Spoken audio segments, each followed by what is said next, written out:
They're bored. The octopus is one of the most fascinating creatures in the ocean. All right, check this out. Wow! Look at it floating. Octopus! Wow. Dad, that's an octopus cyanea. You're right, it is.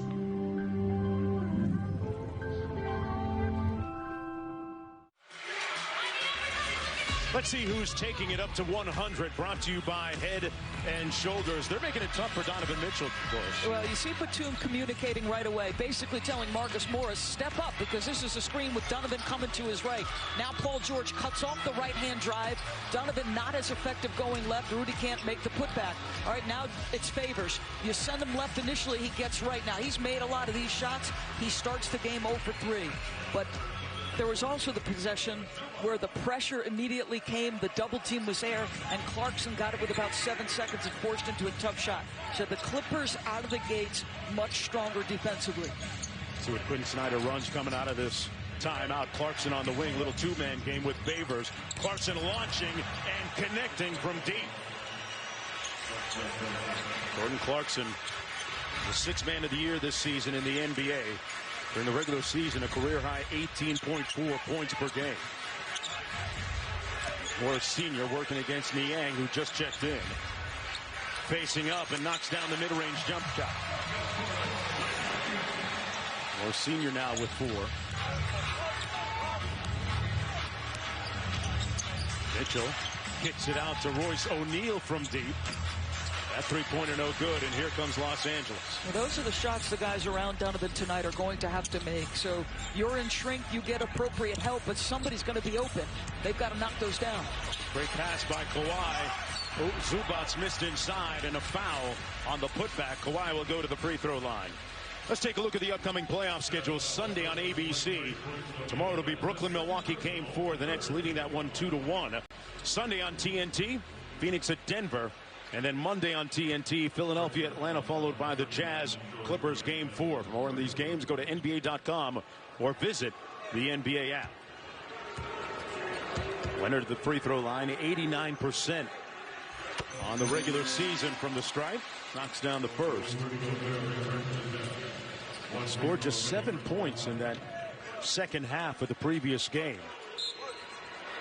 Meanwhile, Favors will come out of the ball game. Gobert comes back in. Royce O'Neal picked up his second personal foul on that previous play, and Luke Kennard checks in. So Quinn doesn't pull Royce O'Neal. Has a great deal of trust in him. Rudy Gobert back on the floor. The on-off defensive numbers for the Jazz with Rudy on the floor versus off in this series are striking. In particular in game 2. When he went off the floor, the Clippers were scoring at a 169 point per game pace when he went off. That's how significant the Defensive Player of the Year is on that end. And he talked to us a couple of days ago about how he's improved as a defender since winning that first Defensive Player of the Year. He has evolved defensively with all the stretch 4s and stretch 5s in the game. And doing it in space. That's going to get tested here this afternoon. George into the paint, fades away, and comes up short. Clarkson over to Ingles. Kawhi Leonard going to be called for a kick ball. Shot clock at 20. With 2:21 to go in the first quarter.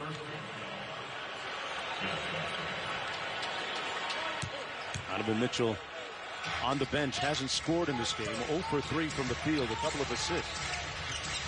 Ingles running the show at the point. Rudy had it stripped away. Look what I found, says Joe Ingles. Tried to make the dump-off pass. This ball came right back to his arms. And Paul George knocks down the jumper. His first 3, remember, he was one of the top 3-point shooters in the NBA this year during the regular season. Shot 41%. Well, he's out of the gate strong, and that's a great sign. And Paul George is a gifted offensive player. We talk about Donovan being a 3-level scorer. Paul George has all of that. And he's got to keep the pressure on. Zubac sets an absolutely bone-shattering screen on poor Royce O'Neal. You should be looking for Zubac and saying thank you if you're Paul George. 5-point lead. Ingles not shy and knocks down another three. That brings to mind what Quinn Snyder told us. He shot 1 for 7 from the field a couple of games ago. He said, guys, I'd rather have him shoot 1 for 7 than 2 for 2. Strange on the surface, but the thought process behind that being he wants him to continue to shoot, as Kawhi will continue to do for the Clippers.